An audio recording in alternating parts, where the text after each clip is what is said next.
భారీ వర్షాలకు పంటలు నష్టపోయిన రైతాంగాన్ని ఆదుకోవాలని, ముంపు నివారణకు శాశ్వత చర్యలు చేపట్టాలని ఆంధ్రప్రదేశ్ రైతు సంఘం జిల్లా కార్యదర్శి కె శ్రీనివాస్ డిమాండ్ చేశారు.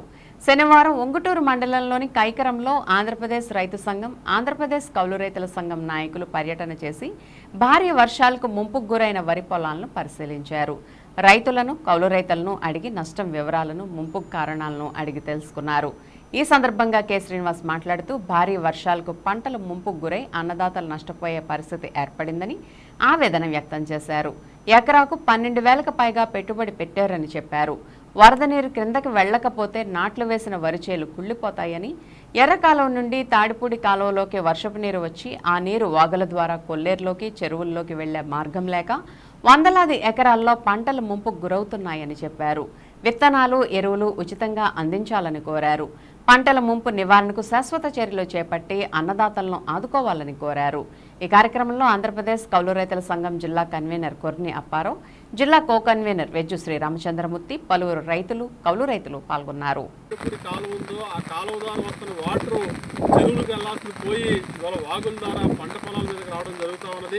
అయితే పంట పొలాలకు రాకుండా చెరువులకు వెళ్ళే మార్గాలు ఏవైతే ఉన్నాయో అవన్నీ పూడిపోవడంతో ఇవాళ పంట పొలాలకు ముప్పు గురయ్యి ప్రతి ఏటా కూడా ఇక్కడ రైతులు నష్టపోతూ ఉన్నారు.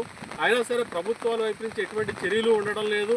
ఇది చాలా దారుణం అని చెప్పేసి మేము భావిస్తూ ఉన్నాం. కాబట్టి ముంపు నివారణకి శాశ్వత చర్యలు చేపట్టాలని చెప్పేసి ఇవాళ ప్రభుత్వాన్ని, అధికారులు మేము కోరుతా ఉన్నాం. అంతేకాకుండా ఇవాళ పంట అంతా కూడా ముప్పులో ఉన్నది. ఈ వేసిన నాట్లు కుళ్ళిపోతే కనుక రైతులు తీవ్రంగా నష్టపోతారు. ఇక్కడ ప్రధానంగా నాట్లు వేసింది కౌలు రైతులు. కాబట్టి పంట నష్టాలను కూడా పరిశీలన చేసి వాళ్ళ కౌలు రైతులు నష్టపరిహారం చెల్లించి, పేద రైతులు నష్టపరిహారం చెల్లించి ఆదుకోవాల్సిన అవసరం కూడా ఉంటుందని చెప్పేసి మేము రైతు సంఘంగా భావిస్తూ ఉన్నాం.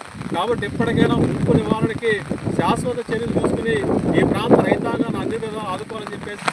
నా పేరు తేల్ రమేష్ అండి. కైకిం గ్రామం, గుంటూరు మండలం కైకిం గ్రామం అండి. నేను 20 ఎకరాలు ఊడ్చానండి. 20 ఎకరాలు ఊడితే మొత్తం ఎర్రకాలం వచ్చేసి మొత్తం అంతా కుట్టేసిందండి. చాలా సొంతం అయిపోయింది. ఈ వాళ్ళు ఆడ వచ్చారు, చూశారు, 4 రోజులు పోయిన తర్వాత పోతారని చెప్పి వెళ్ళిపోయారండి. ఇదే విషయం 4 సార్లు మొన్న దాళాలప్పుడు కూడా ధాన్యం కొట్టుకుపోయినాయండి. ధాన్యం కొట్టుకుపోయినా సరే బాగానే ఉన్నాయి అని చెప్పని రాశారు. ఒకసారి వాస్తవాలు కూడా చెప్పాను గత ప్రభుత్వంలో.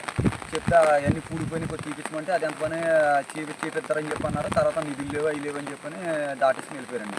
ఇప్పుడు మొత్తం ఎక్కడెక్కడ గళ్ళడిపోయినాయండి. గళ్ళడిపోయి మొత్తం చీన అంతా మునిగిపోయిందండి.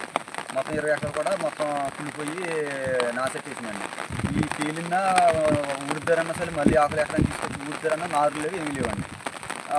మొత్తం కుళ్ళిపోయి మొత్తం ఇది అయిపోయింది. ఎప్పుడైనా అధికారులు వచ్చి ఆ గళ్ళు ఏమైనా పూడ్చి ఏమైనా శుభ్రంగా కొంచెం అది సరి అయితే చేయాలని చెప్పి కూర్చుకుంటున్నాం.